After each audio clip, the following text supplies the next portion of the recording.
Hey guys, hope you all are doing well. In today's tutorial we're gonna learn how to add Gmail account to iPhone. So without wasting time, let's start. So first of all you have to open your settings application. Here you have to find mail. After finding mail, tap on it. Then tap on accounts. Here you will see an option as add account. So you will see here many email service providers. So we are going to add. So I will tap on Google.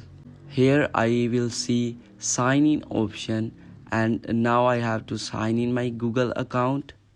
Firstly I will type my email here, and after that I have to put my password here. Then I'll tap on next. So it will take 3 or 4 seconds. So here we have to give some permissions, and here we go. Thank you so much for watching.